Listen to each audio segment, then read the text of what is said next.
E aí, galera do Gringa Cash, eu sou o Renato Ray, diretamente de Boston, fugindo do calorzinho de Orlando. Hoje aqui, nesse friozinho de jaqueta, com uma convidada super especial. Confesso que eu torci pra ela, artista, doutora, famosa, celebridade. E é um prazer receber aqui hoje no Gringa Cash, Marcela. Olá! Prazer estar aqui com você também. Obrigada pelo convite. Estamos passando um friozinho considerável, viu, gente? Bem friozinho, né? Sim. Bem diferente do Brasil, né? Nunca tinha visto isso não. Essa experiência está sendo inédita. Cara, muito obrigado de você estar aqui. Muito obrigado de você ter aceito o convite. Obrigada. Estou muito feliz de receber você aqui. Espero que esse papo flua bastante. Vamos conversar, falar um pouquinho sobre tudo. Bora. Marcela, como eu falei já, influencer, celebridade, artista e doutora, né? Sim. Doutora da sexualidade também, né? Esse sempre foi o seu desejo? Falar, ser educadora da sexualidade? Não, na verdade isso foi acontecendo na minha jornada, assim. Eu sempre falei desde pequena que queria ser médica. Não sei muito bem de onde veio isso. Sei que desde pequena eu falava que queria ser médica. Na medicina acabei caindo na ginecologia, porque identifiquei lá, na verdade, de maneira muito prática. Eu queria alguma coisa que tivesse cirurgia, que tivesse atendimento. Fui parar na GO e aí lá que eu comecei realmente a me apaixonar. Né? Quando eu tava dentro da GO, eu me apaixonei não só pela obstetrícia, por gineco, mas essa área começou a me chamar a atenção. Porque eu via que as mulheres traziam as dúvidas assim no consultório e meus chefes não sabiam responder, não respondia nada. E aí eu fiquei incomodada. Falei, gente, por que esse assunto é uma coisa que o profissional de saúde não fala? E aí comecei a ir mais atrás e entendi que existia formações pra isso. E aí fui fazer formação. Mas ainda quando eu fui fazer, era naquela mentalidade muito de médica, né? Não tinha essa coisa da comunicação. Foi muito pra aprender mesmo, porque eu queria levar pro consultório, né? Queria saber como é que eu podia atender aquelas mulheres. Do nada comecei a fazer uns videozinhos. O Instagram ainda no começo. Eu até falo, gente, a qualidade, quando eu vejo a qualidade dos vídeos que a gente fazia, né? Sim. Bem no comecinho, fiz um vídeo ou outro, um story ou outro sobre algumas temáticas de sexualidade e as pessoas gostavam muito. Que é um assunto que falta, né? Isso lá em 2000, eu comecei a trabalhar com isso em 2017, por aí. Tinha menos ainda, né? Acho que depois da pandemia a gente teve um boom maior de pessoas falando temáticas de sexo e sexualidade online, mas não tinha muito. Foi dando muito certo. E aí eu fui entendendo, falei, essa é uma área legal, as pessoas têm muita curiosidade, tem muita coisa nova pra se explorar e acabou virando uma paixão, assim. Então hoje é meu principal propósito, vamos dizer assim, de vida, mas foi acontecendo ali durante minha formação. Você, quando a gente fala sobre doutora, né? Aqui nos Estados Unidos a gente está em Boston, então diversas faculdades de medicina aqui, a gente liga muito com uma pessoa muito inteligente, muito CDF. A Marcela sempre foi estudiosa? Sempre fui muito estudiosa, muito. Eu sempre fui nerd. O contrário do que as pessoas geralmente imaginam de mim, né? Eu sempre fui muito nerd. Sempre fui super aquela menina que estudava bastante, gostava de estudar, gostava da escola, né? Eu tinha... Minha mãe brinca, assim, que ela tinha na geladeira colado todas as atividades que eu fazia, de tanta coisa que eu queria fazer, sabe? Sim. Então eu era aquela menina... Desde novinha eu fazia Kumon, fazia aulas de inglês, aulas de espanhol, aula de não sei o que. Eu amava preencher meu tempo, sempre gostei. E eu acho que foi daí também que veio um pouco a medicina. Por ser assim, as pessoas acho que falavam, né? Essa menina podia ser médica, essa menina estudiosa assim vai ser médica. E eu acho que isso foi ficando no meu inconsciente. Sempre fui gostei muito de estudar e sempre fui bem nerd mesmo. E hoje você vive quase que, se a gente olhar de fora, pra mim que olha de fora, como seu público, como a pessoa que te assiste, é quase um desafio, né? Você é uma médica famosa, mas você também é uma influencer, né? Como foi essa transição? Como tá sendo? Porque eu imagino que é todos os dias, né? Você descobrindo algo que dá certo, algo que não dá. Como que você faz esse balanço? Influencer, médica? De princípio, pra mim, foi super doloroso, porque a gente da área da saúde, você sabe muito bem, tem muito orgulho de trabalhar nessa área, né? Tem esse apego muito grande, conhece uma vida e um mundo que é muito específico, né? Muito diferente de outras profissões, em que você tem uma troca muito intensa pessoa a pessoa. Então, quando eu saí e eu entendi, de imediato não dava pra eu voltar. Tava na pandemia, né? Não dava pra eu voltar a atender. Era uma pessoa conhecida naquela época. O Big Brother tinha sido uma grande explosão. Não tinha como voltar para um hospital imediatamente naquele momento. E aí eu comecei a trabalhar com a área de comunicação. E eu fui entendendo que isso era muito importante também. Porque eu saí, principalmente dentro da minha área de sexualidade, eu saí da conversa 1 a 1 para conversar com milhões de pessoas. Então eu falei, cara, tem um poder muito grande usar a medicina na comunicação, mas veio a dor. Eu nunca mais vou estar num consultório, eu nunca mais vou assistir, né, dar assistência num parto. Como que isso vai ser pra mim? Então ainda é um processo, mas foi um processo de entender, assim, tem um lugar poderoso de você ocupar, que é usar esse seu conhecimento como comunicação, né? É um lugar que me deu, claro, né, sem ser hipócrita, um estilo de vida muito mais tranquilo do que ser médica, né? Então, assim, trabalhar com a medicina dentro da comunicação me permite fazer horários diferentes, né? Eu não tenho aquele vínculo com o paciente que exige a minha disponibilidade 100% do tempo. Então, eu fui balanceando tudo isso para tomar a decisão. Escrevi o livro, comecei a trabalhar com palestra e fui levando para esse lugar. E aí, eu tento nas redes desmistificar. Pegar temáticas que eu sei que são difíceis para as mulheres terem acesso à informação, saúde íntima, sexo, levar ali de maneira mais descomplicada. É um aprendizado. Todos os dias eu aprendo a ser um pouquinho menos técnica, sabe? Ser mais fácil de entender. Aprendo, tento sempre relembrar a importância disso e que isso então não é menos importante do que o dia a dia, mas existe aquele conflito ali, aquela dorzinha da saudade de estar no one-on-one ali com os pacientes. Com o paciente. Sim. E você falou sobre o desmistificar, né? Existem vários mitos que são comuns sobre a sexualidade, né? E como que você tenta desmistificá-los? Como que você tenta mudar essa verdade que às vezes está impregnada na nossa cabeça de uma maneira... Então, isso é uma coisa que eu entendi muito rápido no meu consultório, que foi, eu percebi que as mulheres chegavam para mim com queixas sexuais e a fala que elas traziam era tem alguma coisa errada comigo. Eu tô quebrada, sabe? Um peso muito grande por ter uma queixa sexual. As pessoas, como a gente não fala de sexo e o tabu é muito grande, as pessoas carregam um estigma muito grande quando elas têm uma queixa sexual. Sim. Então, elas se sentem muito isoladas do mundo, como se elas fossem muito diferentes do que o mundo fala que o sexo deve ser, a sexualidade deve ser. Então, eu fui entendendo que eu precisava naturalizar queixas sexuais para que as pessoas entendessem que outras pessoas também têm esses medos, essas dúvidas, que a gente não teve educação sexual, né, bem feita, não tem como sociedade em geral. Aqui Sim. nos Estados Unidos não sei o quanto é, mas também acho que é bem conservador e não tem, pelo menos no nível que a gente necessitaria Sim. ter. Mas no Brasil a gente sabe que não tem. É uma realidade que não se fala de sexo, né? Se fala pouquíssimo, quando se fala num âmbito biológico ali, de gravidez, nunca num âmbito de prazer ou de queixas sexuais ou de, enfim, como é ser um ser sexual no mundo. Uhum. E aí eu falei, eu precisava que as mulheres parassem de sentir isso, assim, eu tô quebrada. Não, você não tá quebrada. Isso é uma coisa que muita gente sente. Isso vem de falta de informação, né? Vem de falta de educação sexual. 90% das coisas de consultório relacionadas a sexo e sexualidade não é nada médico. É tudo educação, né? Educação sexual, orientação sobre como é ser mulher na sociedade, o que é sexo para a sociedade. E aí eu fui entendendo isso e tentando transformar isso em conteúdos, para que as pessoas entendessem essas queixas de uma maneira mais lúdica e que elas pudessem se identificar. É o que eu tento fazer hoje no dia a dia, assim. Então eu pego as principais dúvidas, essas principais desinformações, e tento já ir mostrando para elas que não é só delas e quais são os caminhos que elas podem trilhar para mudar essa realidade. Os seus conteúdos são todos você, Marcela? Ou você tem um time que cria esse conteúdo para você? Ou vem na sua mente e você fala, cara, eu preciso falar disso dessa maneira. Como que funciona, assim, seu projeto de criação para as redes sociais hoje? Hoje, o time que eu tenho é mais de execução, né? E a criação de conteúdo é muito meu. Eu até queria muito ter mais gente comigo, porque chega uma hora que eu sinto que a gente paralisa um pouco, né? Assim, às vezes a gente fica tão cansado de outras coisas que dá uma paralisada. Mas como é uma temática muito específica, é muito difícil ter um time para me ajudar muito nesse processo, né? Talvez eu precisasse mais de gente para me ajudar no criativo disso, transformar essa informação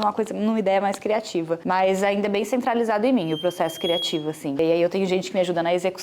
Eu tenho uma marca também hoje, né? Sim. E dentro da marca, nem vou antecipar pra gente conversar mais pra frente, lá eu consegui já desmamar um pouco o processo criativo com outras pessoas, mas a das minhas redes ainda passa muito por mim. Eu sou muito chata também com comunicação, acho que é uma temática muito sensível que não dá pra ter nada mais ou menos, sabe? Sim, então eu ainda sou bem centralizadora com a criação desse conteúdo. E hoje em dia com a internet a gente tem acesso a um monte de informação. Essas informações às vezes são passadas da maneira certa e às vezes da maneira errada. A gente escuta aqui nos Estados Unidos, e eu falo daqui porque é aqui onde eu moro, várias pessoas viciadas em masturbação, em problemas mesmo, por ter um acesso de internet muito fácil.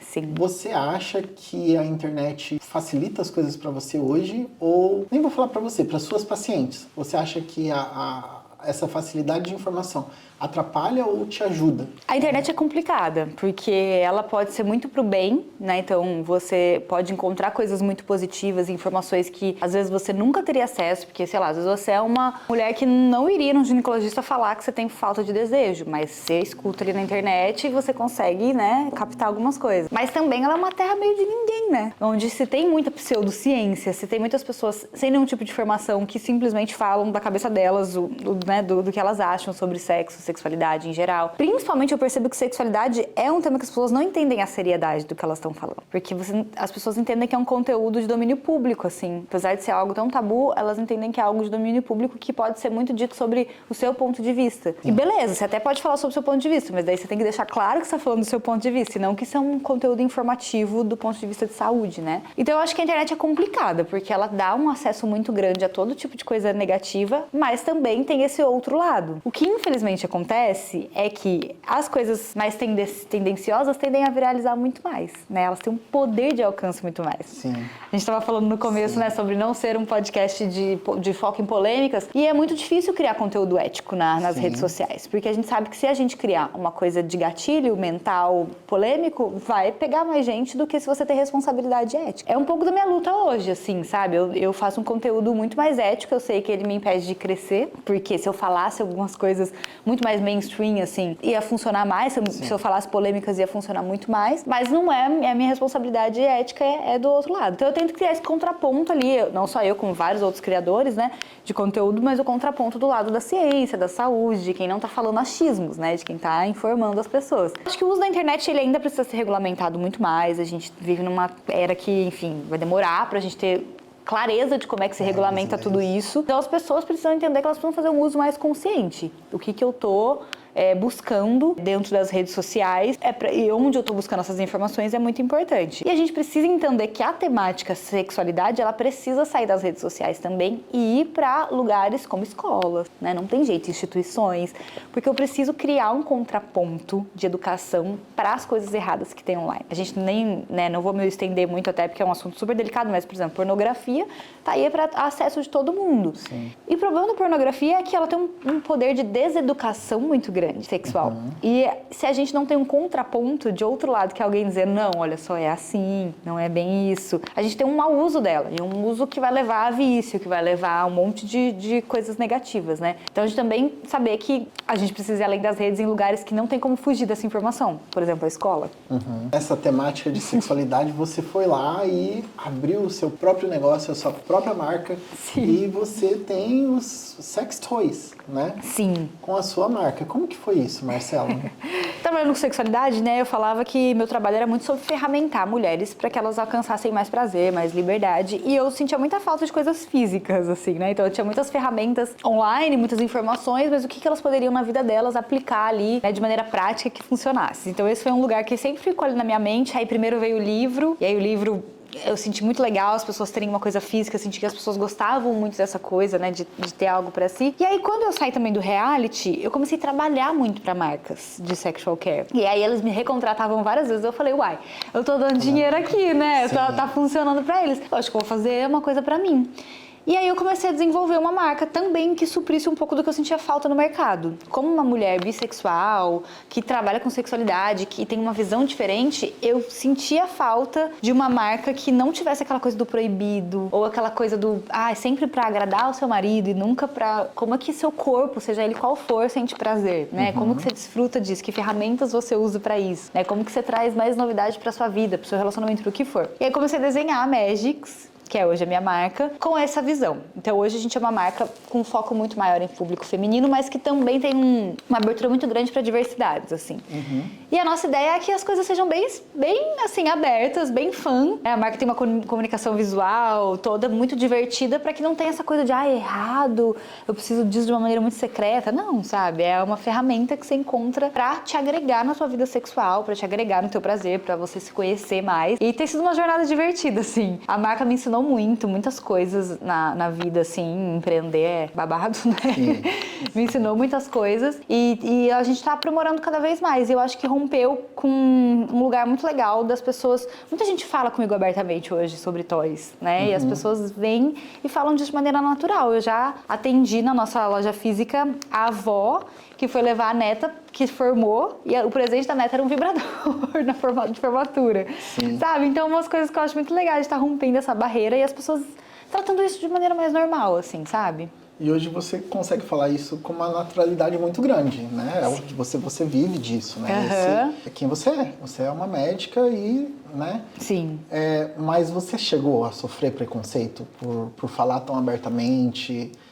Você foi julgada? Como que foi essa batalha para você chegar até hoje aqui no GringaCast, em outro país, para falar daquilo que você faz? Até hoje eu sofro ainda, tá? Mas no começo bem mais. Quando eu comecei, as pessoas ficavam muito... Eu tinha um relacionamento na época e as pessoas ficavam mais incomodadas com como... Era um homem, né? Meu marido da época lidava com... O que ele tinha a ver com isso, né? Como que ele lidava com eu estar falando de sexualidade do que qualquer coisa. Sim. Então o julgamento era muito nisso, assim. Como que eu era casada, falava esses assuntos na internet e como que meu marido lidava com isso. Rolava muito essa conversa no começo, assim. Mas era uma coisa que eu sempre pensava, gente, ele não tem... Eu nem sei o que ele faz no trabalho dele, ele não tem que ficar futricando o que eu faço no meu. E eu sempre levei muito pro lado da informação, né? Então isso também, com o tempo, foi fazendo as pessoas entenderem que, cara, era muito um lugar de posicionamento de saúde mesmo. Eu não tava ali pra falar só por falar qualquer coisa, né? Ou pra expor a minha vida sexual, ou pra expor a minha sexualidade, né? Era algo muito mais... de ensino, assim. E aí, isso, claro, foi se naturalizando, as pessoas foram acostumando mais com eu falando sobre o assunto, mas ainda tem situações que, por exemplo, eu sou convidada para lugares que fogem muito da minha bolha, que se eu vou assistir, ver comentários do corte que eu tô falando alguma coisa de sexualidade, tem muita gente chocada, assim.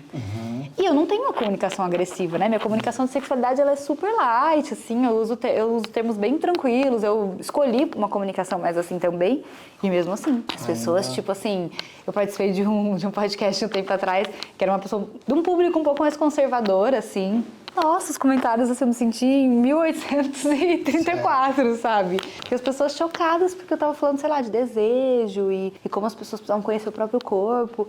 E as pessoas muito chocadas, assim. Mas hoje em dia eu não ligo mais, assim. Eu sei a importância do trabalho, eu não me desgasto muito com o que as pessoas falam, não. Inclusive, eu acho que a gente tá incomodando é um sinal interessante, sabe? Porque é um sinal de que tá tocando em temáticas sensíveis e as pessoas tá chegando nelas. Se eu for falar só pro meu público que tá habituado a me ouvir, também não vou estar fazendo um serviço tão grandioso quanto eu posso, incomodando algumas pessoas que precisam pensar sobre isso, né? Sim. Marcela, e você hoje palestrante, grande palestrante no seu ramo, né? Aonde você vê você chegando ainda com a sua marca, como doutora, né? Lógico que a gente vai falar sobre a Marcela influencer, a Marcela artista, mas como doutora, com a sua marca, como empreendedora, onde você se vê chegando daqui a um tempo? Para que você está trabalhando? Hoje eu acho que eu tenho dois grandes focos. O primeiro é ampliar ainda mais essa área de comunicação das palestras e chegar em coisas maiores, mais lugares, mais temáticas. Mas o meu principal objetivo como empreendedora é unificar um espaço. Eu quero muito ter um espaço físico em que eu consiga unificar esse atendimento de saúde, esse atendimento de sexualidade e essa parte de ensino também. Então, algum centro de inteligência sexual, algo nesse lugar, assim, lá no Brasil, é o meu grande plano. Sempre foi, e aí eu venho trabalhando um pouco para chegar nesse lugar, sabe? Um lugar em que as pessoas sintam que é um espaço seguro para elas encontrarem qualquer tipo de informação dentro dessa temática. Hoje você não atende mais one-on-one? Tipo, nada, ninguém, assim. Não, hoje não atendo. Eu optei por não ter o consultório. Foi realmente, acho que foi a coisa mais delicada, assim, pra me escolher. Mas foi uma escolha de logística mesmo, de vida, assim. Porque ou eu tô em São Paulo pra atender, ou eu tô fazendo as palestras, né? Ou eu tô escrevendo livro. Então eu fui fazendo escolhas, assim, que fizessem sentido ali pra mim. Mas eu tenho saudades. E aí a minha ideia é, em algum momento, voltar esse atendimento, mas não só, né? Com uma equipe, pra que eu tenha outros braços e consiga ter um estilo de vida que eu consiga ter um comprometimento com os meus pacientes, né, sem deixar eles na mão, mas que eu também consiga fazer os outros projetos que eu tenho aí de ambição. A gente vai entrar no BBB próximo, mas quando você estava ali dentro do BBB, você imaginava ali no dia a dia que a repercussão da sua profissão e de você ser quem você é seria de uma magnitude tão grande assim que... Não. todo mundo estaria falando sobre... Né? Falaram sobre a Marcela, mas falaram da sua profissão. Você imaginava que era tanto assim, que você ia ter tanto para falar quando você saísse? Não imaginava. Tanto que eu falo, hoje como empreendedora, meu Deus, como eu queria ter uma estratégia boa para entrar no Big Brother, para empreender direito, para, né, ter um speech lá dentro que já fosse preparando as pessoas para as coisas que eu queria fazer. Não imaginava. Eu fui pro BBB numa mentalidade muito pessoal, individual, sem pensar em nada disso, assim. Então, eu tive uma jornada de vida, assim, que eu cheguei na época do Big Brother meio que querendo viver minha adolescência, sabe? Então, eu vivi muitos anos ali, sendo muito certinha, sendo muito CDF, sendo muito estudiosa, aí namorei muitos anos, aí casei, daí tava ali no ápice de ser obstetra na minha cidade, não sei o quê. Veio a oportunidade do Big Brother e eu falei, cara, eu quero viver uma experiência sagitariana, sabe? Assim, então, são meses de festa que eu não quero, ninguém vai parir lá dentro, então não vai ser problema meu, ninguém lá dentro. Então eu não tinha esse pensamento, eu não sabia onde podia chegar, nem que as pessoas iam falar disso. É tão doido porque nossas preocupações lá dentro são tão pequenas, né, que a gente nem vê o tanto de coisa legal que a gente tem pra falar, o tanto de coisa incrível que pode render aquilo lá, né? A gente fica preocupado em coisinhas muito pequenas quando está dentro de um reality. Então, tanto que lá, a minha maior dor, o meu maior medo foi o tempo todo eu ter falado abertamente sobre a minha sexualidade. Que eu tinha muito medo de como isso ia impactar o meu consultório, porque na minha cabeça, minha vida ia voltar pro consultório, pra vida dos partos e tal, então... Você realmente achava isso que vai acontecer? Eu achava que era isso que ia acontecer. Vou sair daqui campeão, não, mas vou voltar pro meu consultório. Tem muita gente que tem um pós muito legal de BBB, mas muita gente voltou para suas profissões ali, né? Não foi todos os BBBs que deram uma transformada tão grande na vida das pessoas quanto o 20 deu. E principalmente as pessoas que já tinham uma profissão base, a maioria acabou voltando de alguma maneira. Então eu achava que essa era... Eu nem sei o que eu achava, eu não fui despreparada totalmente, assim, totalmente, eu só fui. Mas não tinha noção, assim, não tinha. Gostaria muito de ter tido, inclusive, para aproveitar meu momento de tela e fazer minhas vendas ali. Que momento de tela. Aí chega a Marcela, doutora BBB. Lembro da sua entrada, lembro de você no BBB. Torci por você, não tô só falando por falar, realmente torci por você ali. Você entrou na nossa casa como a favorita, né? Você entrou com uma fala legal, super gente boa, cara de paz e amor, né? Quase tipo... Hippie. Hippie, né? Tipo assim, você foi um bálsamo, assim, de entretenimento pro pessoal. Pô, que pessoa legal. Aí você entra ali e o BBB muda a sua vida, Marcela? Mudou minha vida, totalmente. Tudo, né? Toda a exposição. Me mudou como pessoa também, né? O BBB foi um grande chacoalhão na minha vida. Como eu falei, eu entrei nele num momento da minha vida em que pela primeira vez eu falei, eu vou ser irresponsável. Eu vou fazer alguma coisa por mim que não é o que as pessoas sempre esperaram de mim, sabe? Sim. Eu sempre fui certinha, eu sempre fui estudiosa, eu fiz medicina, eu formei em medicina sem dar trabalho nenhum pra ninguém. Sabe aquela história assim? Aí eu namorei 10 anos, aí eu casei com a pessoa que eu namorei 10 anos. E aí eu não sabia o que era muito ser eu, assim, sabe? Esse lado de viver e de explorar, não tinha tido muito acesso. Então, eu tinha divorciado fazia pouco tempo, quando eu fui participar da etapa do Big Brother. E além de divorciada, eu saí da minha cidade do interior, tinha ido para São Paulo e estava descobrindo um mundo de possibilidades. Eu acho que muito do encantamento das pessoas por mim, quando eu entrei, foi porque eu estava muito encantada pela vida. Só que o problema é que as pessoas achavam, queriam uma sensatez que eu estava muito afim de não levá-la para dentro. Talvez esse tenha sido um grande conflito para mim lá dentro. Mas ele foi um grande divisor de águas nesse sentido profissional, obviamente, que me deu uma projeção gigante, né, para eu conseguir mudar a minha vida toda. E também como pessoa. Ele me amadureceu muito. De maneiras bonitas e de maneiras não tão bonitas, assim. Porque eu sinto muita falta da Marcelinha hippie, que era quase uma poliana e que via a vida com aquelas cores todas ali que eu via no começo do programa, não era sabe? Personagem, aquela ali era a Marcela. Não era. Eu sinto falta, minha família fala muito disso, sabe? Então, assim, ele foi um programa que amadureceu positivamente e também endurece você um pouco, né? O pós dele te endurece muito, assim. Foi um choque de realidade pra mim. Porque talvez eu não tivesse tanta noção de como o mundo realmente era, como as pessoas eram, como se estabelecem relações de interesse no mundo, como é ter uma projeção, como é ter a opinião das pessoas sobre você tão crua, assim. Isso tudo eu era protegida até ali na minha vida, sabe? E aí isso foi chocante. Foi importante também, porque uma hora isso ia acontecer, mas não precisava ter acontecido em rede nacional. Então foi um amadurecimento que me mudou completamente, assim, como pessoa e como profissão, principalmente, obviamente.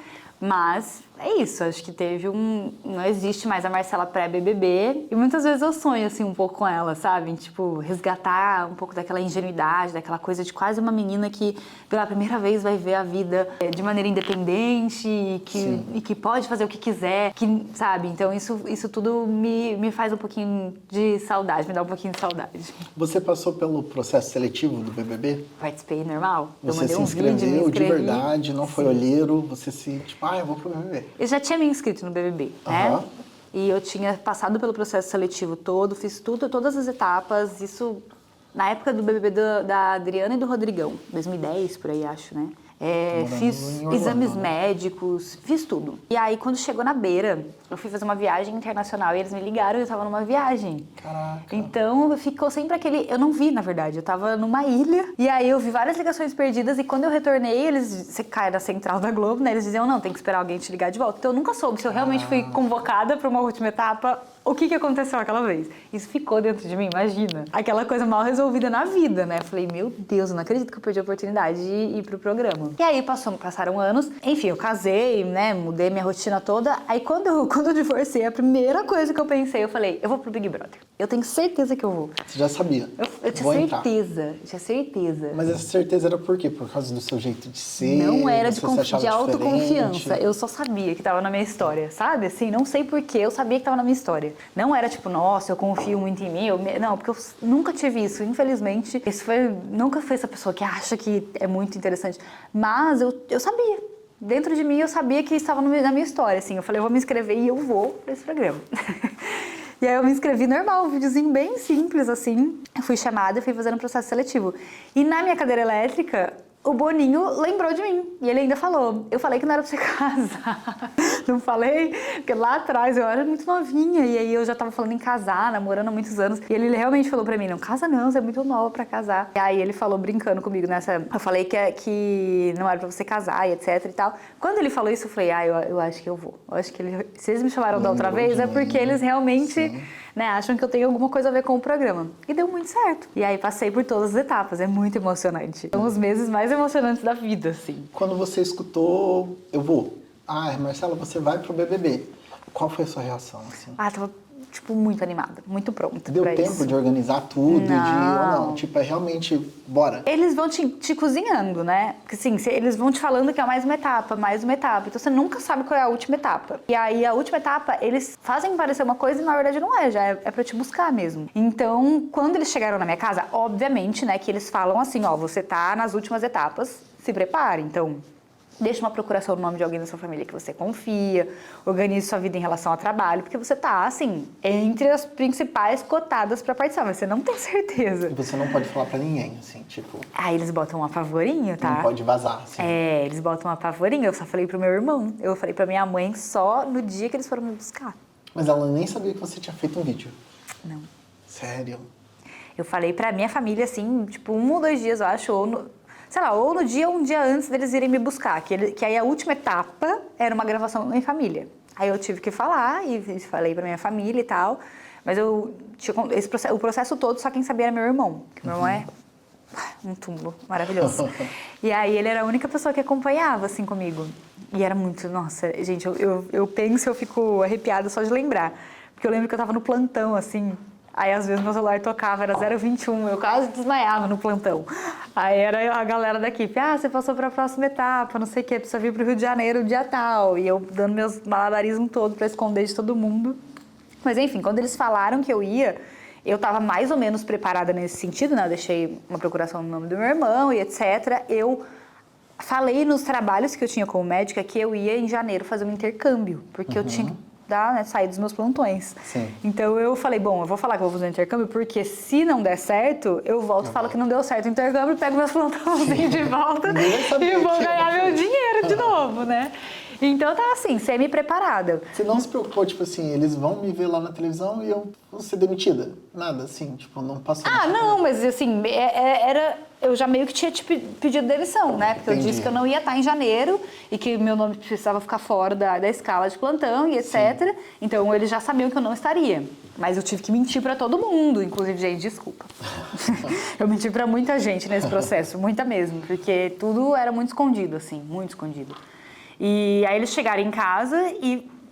você tá dentro do programa, você tem 1 hora pra fazer sua mala. Caraca.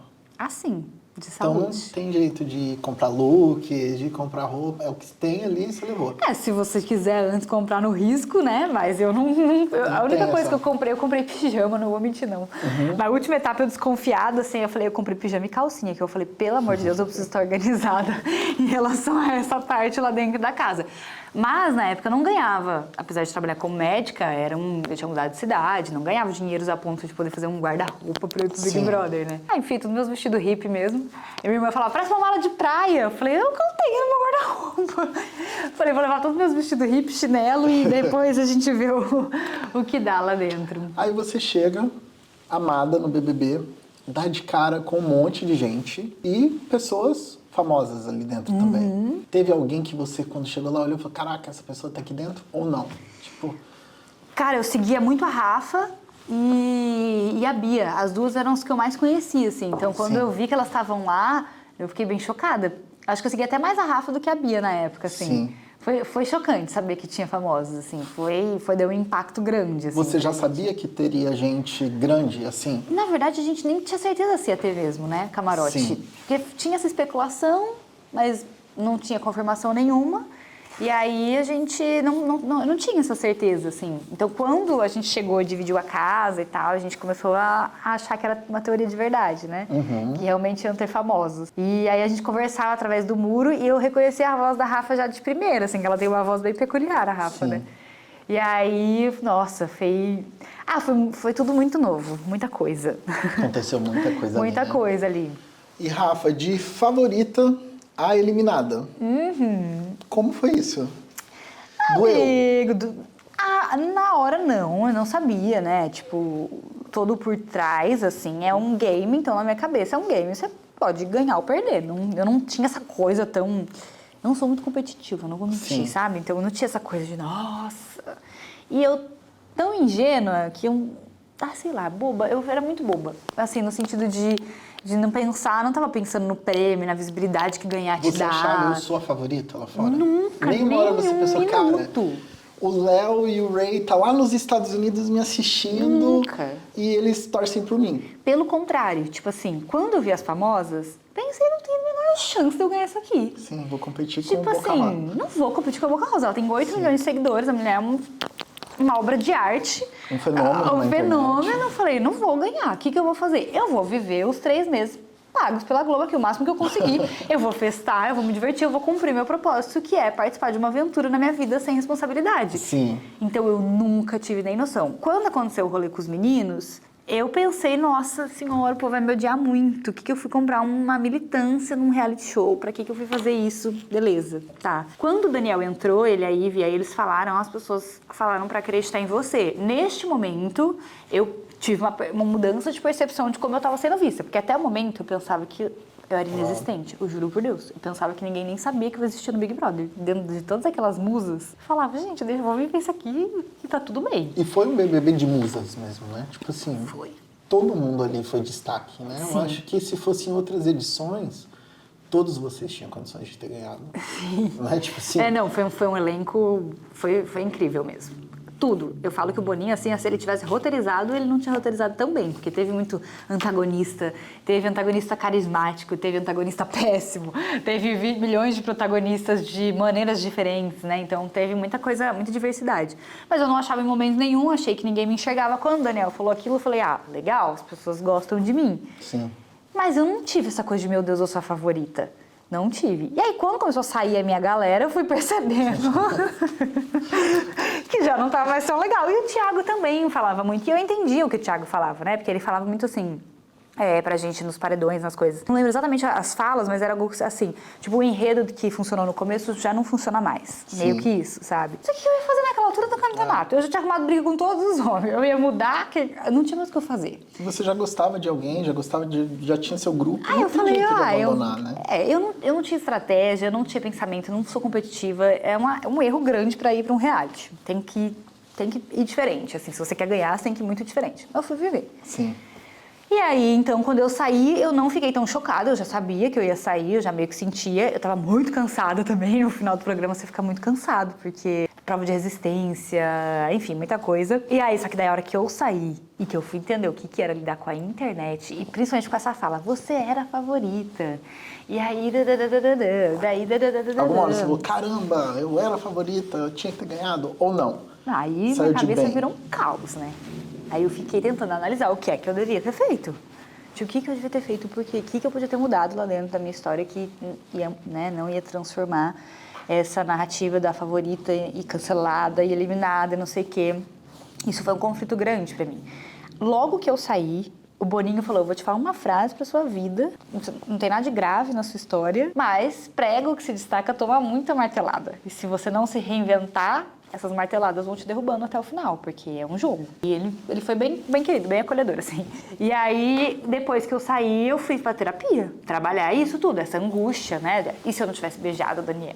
E se eu tivesse, sei lá, e se eu tivesse brigado com os meninos? E aí, na terapia, foi um momento que, inclusive, foi um aprendizado talvez mais importante da minha vida, que minha terapeuta sempre me trouxe ela disse, olha, viver no e se é a maior tortura que a gente pode fazer na vida, porque não existe essa possibilidade. Essa possibilidade não aconteceu. E ela não vai acontecer. Então, assim, você tem que fazer as pazes com a sua jornada lá dentro. E a Marcela, que foi pra lá, fez o que podia com os recursos que ela tinha, mentais, emocionais, de conhecimento de vida, de mundo. É isso.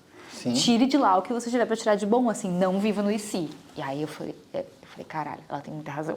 Não vou fazer isso comigo, não vou ficar me torturando, porque, claro que isso foi a curto prazo, rapidinho, você saiu... Esse lugar foi até um pouco rápido, assim, depois vieram outras demandas, né, psíquicas também. Sim. Mas esse lugar, assim, nas primeiras... Eu já saí, já meio que fui pra terapia, assim, e já fui rápido chegando nessa conclusão, sabe? Ela foi me ajudando a chegar nesse lugar. E foi um lugar muito bom, porque aprendi isso pra minha vida, né? Que, assim, na vida a gente não pode viver assim. Não tem como você viver na possibilidade de algo que você poderia ter feito. Isso é tortura com você. Eu poderia ter feito muitas coisas diferentes. E poderia ser que nada disso tivesse funcionado também. E que o enredo também não ia ser positivo. Ou poderia ter ganhado, não sei. Sim. Sei que eu não dei conta de fazer isso na época e preciso viver com essa possibilidade. E aí uma coisa também que eu fui entendendo, né? Que a gente conversava muito, ela falava, foi você? Tipo assim, você fez as coisas que você queria? Sim. Você não foi lá pra ser livre, pra festar? Você não fez tudo isso que você queria? Fiz tudo isso. Tipo assim, beijei na boca de alguém que socialmente, eu talvez nunca beijaria, porque era 9 anos mais novo que eu. Festei até meu pé precisar ser imobilizado praticamente lá dentro, sabe? Fui irresponsável, brinquei de espuma no cu, uma coisa que eu acho que eu não fazia desde, sei lá, 5 anos de idade, 8 anos de idade, que eu não brincava de pular na cama, jogar espuma de banho em alguém. Então eu cumpri minha meta. Eu não cumpri a meta das pessoas. Sim. Isso foi legal de entender pra mim, sabe? Sim. Quando as pessoas perguntam, né, se faria algo diferente? Óbvio, a Marcela de hoje faria muitas coisas diferentes, mas aquela Marcela não tinha o que fazer. Sim. Então foi um processo entender isso, foi um processo de amadurecimento, mas depois de um tempo fiquei de boa e na paz, assim, sabe? Não ficou uma coisa mal resolvida pra mim na vida, assim. Você chegou a assistir? Não, eu assisti algumas coisinhas, mas é muita coisa. Sim. Né? Eu vi algumas, assim, lá no comecinho eu vi algumas coisas, mas não acompanhei tudo, não. Aí você sai de lá com uma carga de trabalho, né? Tipo assim, requisitada, né? Uma mulher bonita, talentosa, você sabe falar, você sabe conversar. Você imaginava que ia surgir tantas campanhas e tantas oportunidades, assim, quando você saiu? Você imaginava que você ia trabalhar tanto? Não. Porque você trabalhou muito, né, quando você saiu. Mas você sabe que até é muito, muito legal isso na minha vida, né? Meu pós, ele ficou melhor depois de uns anos do que no pós imediato de BBB. Então, quando eu saí, lógico que surgem muita coisa, mas às vezes coisas que não tem muito a ver com você ou com os lugares que você quer chegar, né, profissionalmente. Chega muita coisa imediata ali pra você. E isso era claro pra você? Ou não? Tipo, Não. Eu quero a grana, eu quero... Não, a primeira semana eu fiz tudo que me ofereceram. aparecia, tipo... Porque ninguém nunca tinha dito pra mim que faria um pix de 30 mil reais na minha conta pra fazer um combo de stories. Eu falei, vou fazer, né? Então, os primeiros, sei lá, 2 semanas ali foram... Eu fui fazendo os trabalhos que apareciam e tal. E aí eu lembro que a gente teve uma questão, já no comecinho, de alguma... na época, tinha umas coisas, umas marcas que não entregavam, né? Umas coisas assim. A gente teve um problema com uma marca assim, que a gente precisou ficar muito no pé, porque as pessoas estavam falando que não receberam as coisas que tinham comprado.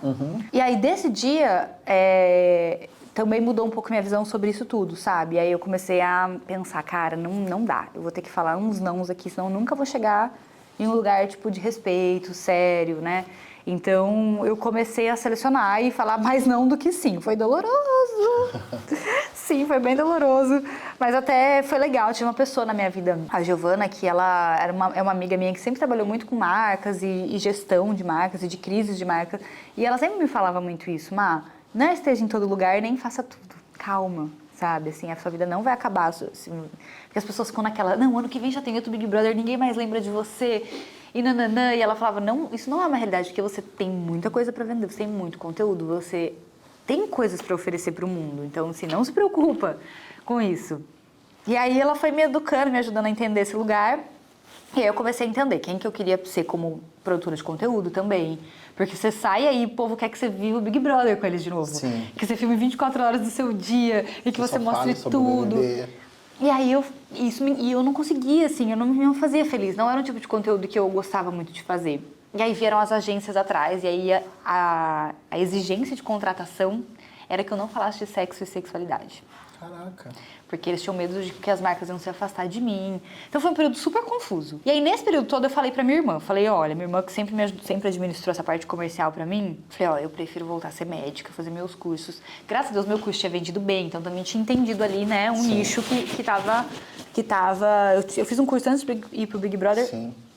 Eu nem sabia divulgar ele lá dentro, porque não foi essa a intenção, mas ele vendeu muito bem. Então, quando eu saí, eu saí com uma grana muito alta também desse lugar do curso. E aí eu falei, cara, tem um lugar pra eu trabalhar aqui, se eu não quiser vender minha vida, eu ainda tenho um trabalho que, né, existe e funciona.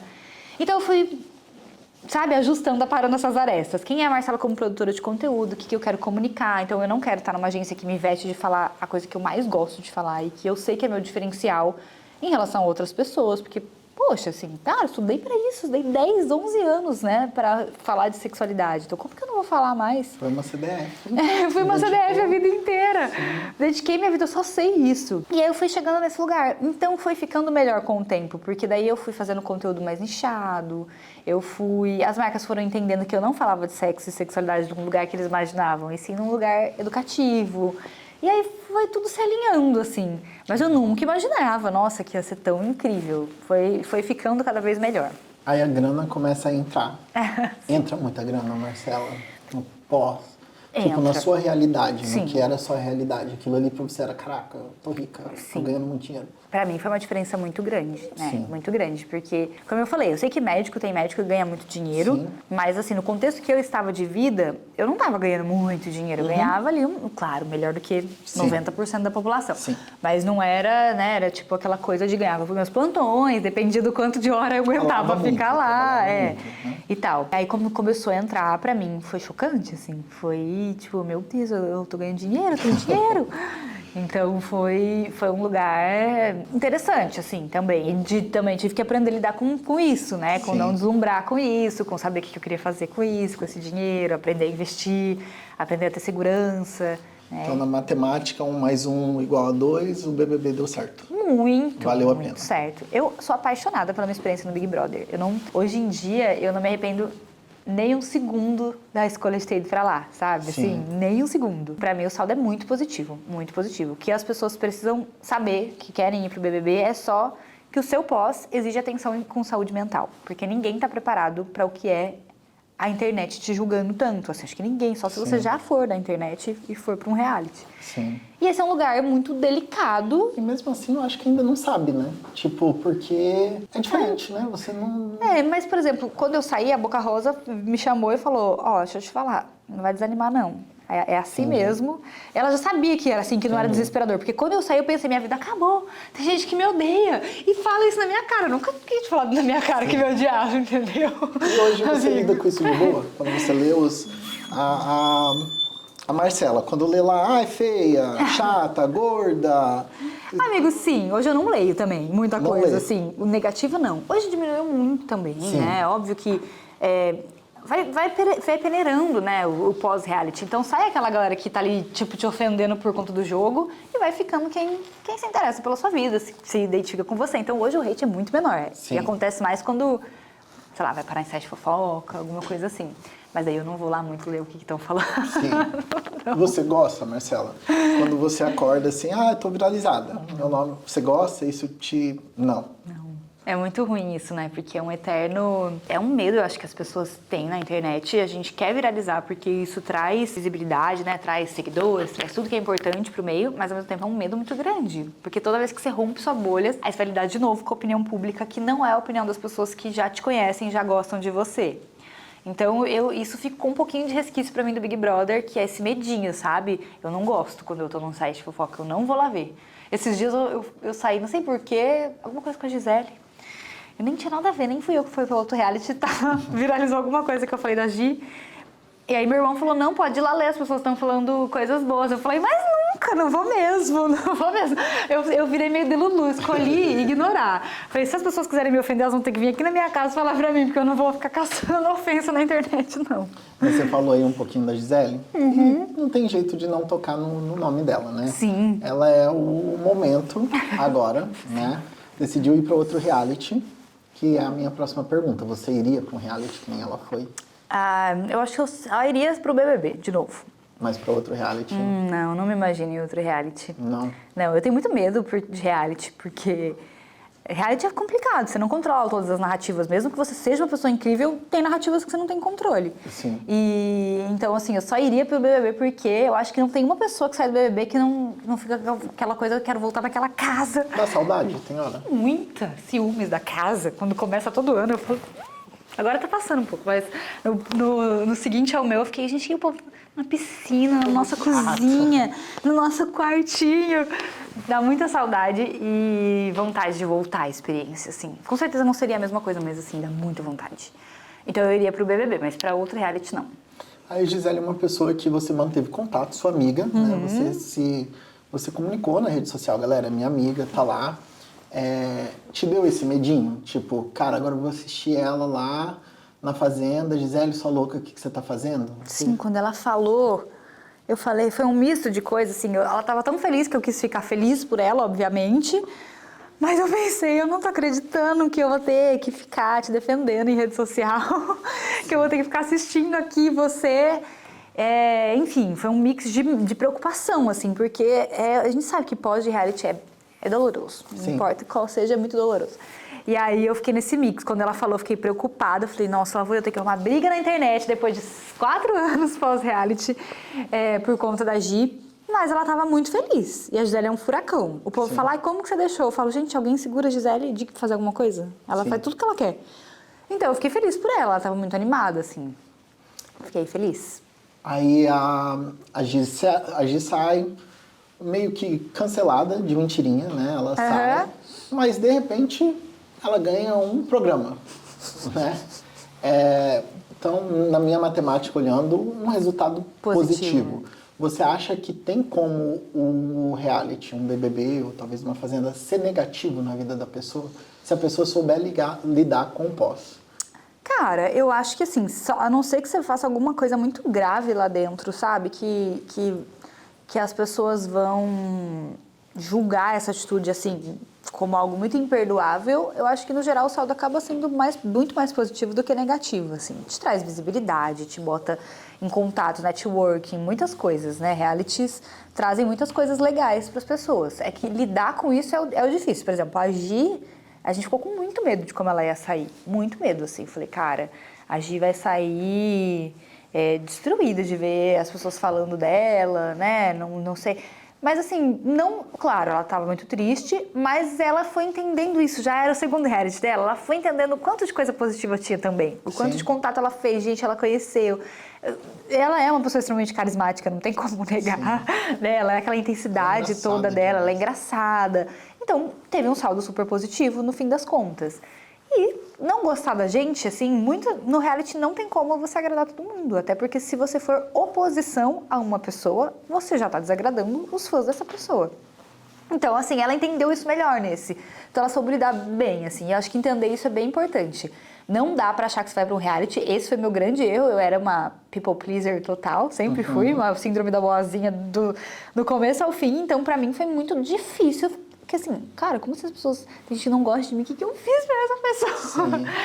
E aí, você tem visões de mundo diferentes das pessoas, propósitos diferentes das pessoas. Não vai conseguir agradar todo mundo. Então, entender isso é bem precioso. Marcela, e saindo do reality, você, hoje com a sua carreira consolidada como médica, você já falou que é isso que você quer pra você. Você consegue talvez se ver voltando pra televisão? Se você recebesse um convite, olha, a gente... quer você aqui na Globo fazendo uma mesa pós-BBB ou um quadro no Luciano Huck, seja lá o que for. Você consegue se ver apresentando e voltando pra televisão? Cara, eu acho que eu amaria, assim. Eu amo a área da comunicação, uma área que eu tenho muita paixão, assim, por conversar, por comunicar. E faria super. Eu sou muito sagitariana. Assim, eu amo reinventar e eu não aguento convites que vão trazer coisas novas pra minha vida positiva, sabe? Então eu super participaria e toparia, com certeza. Te incomoda ser, às vezes, chamada de ex-BBB? Nem um pouco. Não? Não. Não é aquele negócio de falar, essa é a Marcela, ex-BBB. Não, pelo contrário. Eu acho, tipo, que o BBB me deu um presente muito grande. Eu sou muito grata, assim. Eu tenho muito orgulho. E eu sempre tive, mesmo antes da minha edição, eu sempre achei muito babaca a gente que tinha o discurso de eu não assisto o BBB, porque não sei o quê. Porque assim, cara... Sabe? Cultura é tudo isso. Cultura é a parte intelectual, é poesia, mas cultura também é cultura popular. E o BBB é um programa de cultura popular e faz parte da cultura brasileira consumir Big Brother. Sim. Então, assim, eu acho muito nada a ver esse discurso. Não acho nem um pouco negativo, acho muito positivo ter feito parte do BBB. Foi maravilhoso pra minha vida. Não me ligo, nem um pouco. Tenho muito orgulho. Claro, hoje eu fico muito feliz que as pessoas me enxerguem além, né? Sim. Porque assim, eu faço um trabalho consistente para tentar mudar não, né? Pra tentar atingir outras coisas. Então, legal, quando alguém vem... Às vezes a gente nem sabe que eu sou do Big Brother, né? E às vezes vem... eu acho isso muito engraçado, meu Deus. Quando eu faço conteúdo pra TikTok, assim... para marcas grandes e fala de saúde íntima, às vezes vem uns adolescentes nos lugares assim e fala, você é a menina do não sei o que da peteca no TikTok, né? Eles nem sabem que eu sou do Big Brother, eu acho muito bom. Aí eu falo, é muito legal também ser reconhecida por outras coisas, mas eu tenho maior orgulho, assim, do Big Brother, muito mesmo. E como é a sua relação com fãs? Você já imaginou na vida que você teria fãs? Não. Você tem seus fãs, você tem o seu fanbase. Como é o seu relacionamento com eles? Como que você trata esse... Foi outro aprendizado, tá? Pra mim foi super confuso, assim, também. Quando eu saí, entender que tinha muita gente que gostava de mim gratuitamente. Era um amor, uma coisa assim, né? Uma troca maravilhosa. Foi moldando ali, eu fui me moldando e aprendendo. Hoje eu sou muito grata, porque eles me proporcionaram muitas coisas incríveis e proporcionam até hoje, né? E muitos deles acabaram vindo pra minha vida, assim. Então, no meu trabalho, tem várias pessoas contratadas que eram de fã-clubes. Sério? São pessoas que realmente me amam o que eu faço, acreditam no que eu acredito, né? Então, assim, eu tenho uma relação muito legal, muito positiva, muito maravilhosa. Lógico que quando eu saí do reality, eu precisei impor alguns limites, sabe? Assim, porque... Como eu falei, a minha vida não era essa coisa, eu não queria que minha vida fosse um eterno débito de informação para as pessoas. Né? Eu quero poder viver e fornecer para as pessoas o que eu acho que faz sentido. Então teve muita gente ali que foi embora, porque queria decidir quem eu ia namorar, o que eu ia fazer. E eu falava, gente, vocês vão enlouquecer comigo se vocês quiserem, porque eu tô lutando há alguns anos para sair justamente desse lugar.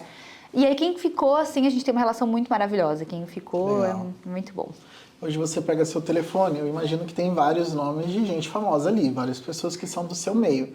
Isso ainda é estranho pra você ou é normal hoje em dia? Tipo, você tá em algum lugar, às vezes, que você vê alguém que você fala, caraca, tal pessoa tá aqui. Cara, eu tava um dia na farofa da GK e a Ivete tava cantando e falou, beijo, Marcela. E eu fiquei assim...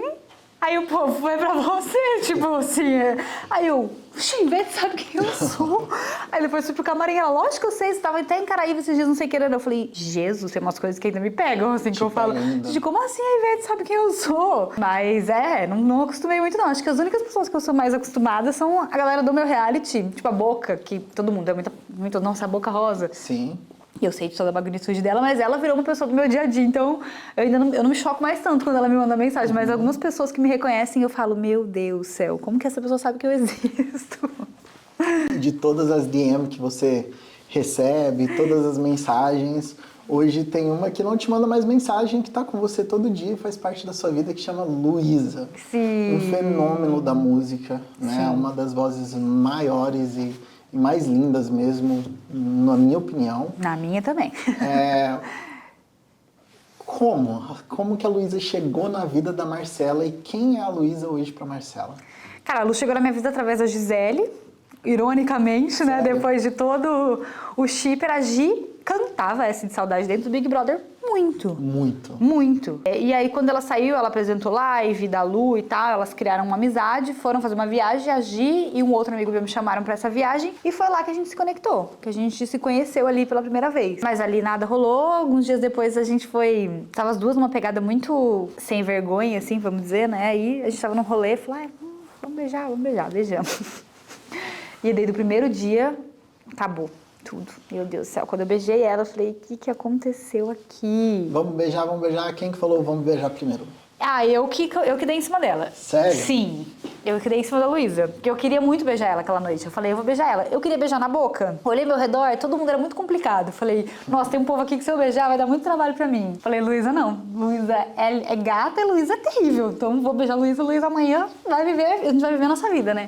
Aí dei em cima da Luísa, a gente ficou... Que na hora que eu beijei ela, foi muito inesperado, assim, pra mim. Porque eu não tinha essa expectativa com ela de conexão de romance, de nada, assim. Era realmente uma coisa ali, uma brincadeira ali. E foi muito forte. Tanto que eu lembro da gente abrir o olho, assim, depois do beijo. E aí a gente ficou meio se olhando, eu fiquei meio sem graça. E eu pensei, caraca, o que aconteceu aqui, né? E aí no dia seguinte a gente já quis se ver de novo e nunca mais parou. Nunca mais parou de ficar. Hoje a Luísa é a minha maior parceira, né? Então a Lu se tornou a parceira de vida, assim. A gente se conectou de maneiras muito lindas e tem um romance muito legal, tem um relacionamento muito bonito, construiu uma coisa muito linda. Ela é uma mulher que eu acho extremamente inspiradora. A Luísa além de ter uma voz potente, de tudo que ela é uma pessoa muito autêntica. E ela traz isso pra minha vida de uma maneira muito legal. Ela trouxe muito esse resgate pra mim, sabe? De ser mais autêntica, de me priorizar. Ela se prioriza muito, isso é muito legal. Então, entre fazer o story quando ela tá triste e sofrer, ela sofre, sabe? Eu me lembro quando teve tanto o falecimento da Marília quanto do Maurício, as pessoas pressionavam ela sobre o que ela ia falar nas redes sociais. E ela falava pra mim, eu não consigo nem falar. Eu vou falar nas redes sociais, tipo, não me interessa se as pessoas querem saber nas redes sociais, eu não tô bem. E ela foi me trazendo isso muito positivo. Então a Lu tem sido uma lição de autenticidade, de força pra mim muito grande. Eu sou muito apaixonada, né, gente? Se você começar essa aba aqui... Esse podcast vai durar 1000 anos. Mas hoje ela é minha parceira de vida, assim, o amor da minha vida. Ela trouxe muita coisa maravilhosa e é a pessoa que eu quero estar grudada o tempo todo. A gente viu ali, né, o pedido na Disney. Então, os Estados Unidos tem um lugarzinho no coração de vocês, né? Tem. Como que tá sendo essa turnê agora, você acompanhando a Luísa e conhecendo tanta gente, tanto imigrante, né? Que é longe da realidade do Brasil. Sim. Somos brasileiros, mas somos imigrantes. Como que tá sendo esse carinho que vocês estão recebendo aqui? Tá do lado de fora sendo reconhecido também. É legal isso, É né? muito legal. Tem sido muito lindo acompanhar ela, primeiro por ver ela realizando um sonho dela, mas é isso também. Pô, as pessoas aqui, e assim, as pessoas aqui têm uma saudade do Brasil, né? Tem um apego emocional grande com as figuras e coisas que representem o Brasil. Então a gente tá recebendo uma enxurrada de carinho, assim, de amor, de atenção. Tá sendo muito gostoso, muito precioso. É muito lindo passear e conhecer. Também foi muito legal poder conhecer lugares muito diferentes, porque geralmente a gente se limita ali no Orlando, Miami, né, Nova York, mas ir para outros lugares tem sido, por exemplo, Boston, um lugar que nunca imaginei que eu viria assim, Sim. 2 vezes, inclusive, na mesma semana. E a gente conheceu tanta gente legal, escuta tanta história e vê tanta coisa linda, assim, e tem sido bem precioso. Essa turnê está sendo linda. Marcela, você hoje é uma empreendedora, você é uma celebridade, você é uma artista. Você já falou dos seus planos com a marca, como que você consegue incluir a Luísa em tudo isso? Em algum momento a gente vai ver uma parceria aí de empreendedorismo ou não? Olha, a gente tem um podcast juntas, né? O Tesouraria, que foi um projeto que funcionou juntas para nós, mas eu e a Lu, a gente tem estilos de vida muito diferentes, né? Então, a grande sabedoria do nosso relacionamento foi ajustar isso, rotinas, estilos de vida, pensamentos sobre negócios e tudo assim, bem mundos muito diferentes, na verdade. E a gente se faz muita companhia para conseguir organizar nossa vida e estar junto. Então, eu tô aqui fazendo companhia para ela, mas às vezes ela já foi milhões de vezes no meu trabalho comigo, né? Já sentou no meu café, quando eu tinha o café, o espaço físico, milhões de tardes para me acompanhar, e a gente se faz muita companhia. Eu acho que assim, eu sou sempre querendo inventar, e ela também. Com certeza a gente ainda vai ter mais coisas juntas. Mas o podcast foi a primeira criação nossa juntas que deu muito certo. E a gente está já organizando para o próximo ano ter mais temporadas. Sim. E acredito que a gente tem mais coisa para fazer ainda. E quando a gente fala sobre relacionamento, pode esperar um filhinho vindo aí, uma filhinha? Qual que é o plano? A gente fica querendo roubar todas as crianças aqui nos Estados Unidos, porque o povo vai fazer umas crianças bonitinhas, né, gente? Tem bastante, né? Nossa, as crianças bonitinhas demais. A gente não sabe muito sobre filhos, assim. Na verdade, é um assunto que a gente vai e volta na nossa decisão. Mas pelo estilo de vida da Luísa, eu acho, e a rotina que ela tem, a gente fica pensando como encaixar na rotina louca que a gente tem essa maternidade de uma maneira que não vá ter um impacto negativo nem para a criança. Então é um lugar assim que a gente tem semana que... Eu falo que se acontecesse espontâneo, eu já tinha 5, mas assim, como tem que planejar, a gente fica ponderando muito. Tem muita vontade de ter esse laço, de eternizar isso com ela, de ter um bebê com a cara dela. Mas ao mesmo tempo ficamos nessa de tipo, poxa, nós temos um relacionamento e uma rotina que funciona muito na base da independência. A nossa independência faz com que a gente torne as coisas possíveis. Então, ela falou, tem uma turnê daqui 3 semanas nos Estados Unidos, você vai? Vou. Se eu tivesse um filho, não teria essa liberdade tão grande, talvez, né? Então, essas coisas que fazem a gente pensar. Mas eu não sei, não vou dizer nem que sim, nem que não, porque vai que eu vou pagar com a minha língua rápido. Se a gente visse a Luísa num reality, você acha que corre o risco disso acontecer? Você acha que você ia pirar o cabeção? Não ia pirar, porque a Luísa é muito de boa, assim. Para as pessoas encrencarem com ela, as pessoas vão ter que inventar uma narrativa muito distorcida ali. Não ia pirar, não. Eu ia amar. Eu já falei várias vezes para ela que eu ia amar ela no Big Brother. Mas ela não tem interesse. Então, não. Ela não gosta. Não sei se chegasse um convite formal, mas eu adoraria ver ela. A Luísa é muito gente boa. Você daria força pra ir, então? Ah, com certeza, com certeza. Daí já ia deixar o pacote de terapia pós-pago, né? Pra ela sair, já entrar na terapia pra organizar a mente depois. Mas eu incentivaria, assim, eu acho a Lu muito carismática e ela é muito boa de convivência, é muito fácil, assim. Eu acho que ela ia, acho que ela ia brilhar muito. E a gente acompanhei ali na sua rede social um pouquinho do apartamento, vocês alugando, tudo. Aonde que vai ser a casa de vocês? Quando você decidir, eu vou comprar, vou construir, qual lugar que vocês vão ficar? Vocês vão ficar em São Paulo, no Rio? O que vocês imaginam? Cara, o sonho da Lu, assim, um dos sonhos dela é ter alguma coisa de mato, assim, né? Que ela diz mais perto de mato e tal. Então, a gente pensa em algo ou em Goiânia ou próximo de São Paulo para ser uma casa nossa mesmo, assim, que a gente vai comprar e morar ali. Enquanto isso, a gente se divide entre São Paulo e Goiânia, assim, que são os lugares que a gente mais fica. Mas acho que nossa casa, com certeza comprada, vai ser esse lugar mais de descanso, talvez, do que a casa de trabalho, assim, porque é o sonho da vida dela e é algo que eu compartilho muito com ela, de vontade de ter. Então, acho que vai ser esse canto. A primeira coisa vai ser esse canto. Marcela, para encerrar, a gente sempre pede para você deixar uma mensagem para o nosso convidado, e você é uma convidada super especial, de 60 segundos, que fica eternizado ali no Gringa Cash. Todo mundo vai ver e vai rever. Para o seu público, para os seus pacientes, para as pessoas que te escutam. Uma mensagem de 60 segundos aberto, a gente queria te dar esse espaço. Eu acho que a principal mensagem que eu absorvi na minha vida, com tudo que eu vivi da temporada 1, temporada 2, o que o Big Brother me ensinou, é o quanto é importante a gente viver e protagonizar a nossa própria vida, né? Então, a gente não se deixar levar sem saber, no automático, sem saber se a gente está vivendo coisas que fazem sentido pra gente, que vão fazer a gente feliz. Claro que a gente não só faz o que quer na vida, mas quanto mais a gente puder protagonizar, fazer escolhas que atendem quem a gente realmente é, estar em relacionamentos que respeitem quem a gente é, ousar na vida, fazer escolhas que vão fazer nosso euzinho feliz, vale muito a pena, sabe? Eu tenho muita angústia de quando eu vejo as pessoas sendo figurantes nas próprias vidas, assim. Então, protagonizar a nossa vida traz dores, porque traz escolhas, traz perdas de espaço, perdas de pessoas, traz a responsabilidade do dar certo ou dar errado, mas, sem dúvida, é a experiência mais preciosa que a gente tem que passar aqui na Terra. Agora a gente vai fazer uma rapidinha pra encerrar, estamos chegando no final, mas vai ser bem rapidinho. Bora. Bora lá? Bora. Um prato de comida. Macarrão com trufa. Sou apaixonada, obcecada. Um sonho. Eu acho que hoje é esse lugar com a lua, assim, comprar esse lugar que a gente sonha tanto aí. Um medo. Não viver tudo que eu quero, que é muita coisa, mas eu tenho esse medo, assim, de não ter tempo de viver tudo que eu planejo e sonho pra mim. Uma vitória. Me escolher. Acho que foi minha maior vitória, sim. Me escolher diante da vida. Sua família é? Um caos. Maravilhosos, um caos muito bom. A nossa família, então, porque a minha, uma viagem especial. A gente vai fazer agora pra Tailândia em janeiro, eu e a Lu. É uma viagem que a gente quer fazer há muito tempo, então eu tô bem ansiosa. O BBB é? Amplificador na minha vida, foi um amplificador na minha vida. A medicina é? Uma paixão.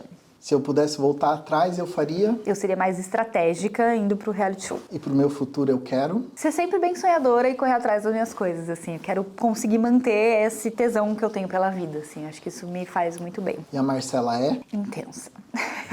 E é com essa intensidade toda que eu quero te agradecer. Ai, por você foi ter tudo. vindo. Obrigada. Obrigado por ter aceitado o convite. Obrigada de verdade, foi muito É legal. muito especial ter você aqui. Torci por você e agora eu vou continuar aqui torcendo por vocês, pela sua vida, pela sua carreira, para vocês continuarem brilhando. Obrigada, e vou te parabenizar agora na frente das câmeras. Parabéns pelo GringaCast. Tá muito legal a edição, todo o engajamento que vocês fazem. Sucesso aí na sua jornada. Obrigado, Marcela. Foi muito bom te ter aqui. Igualmente. Beijão.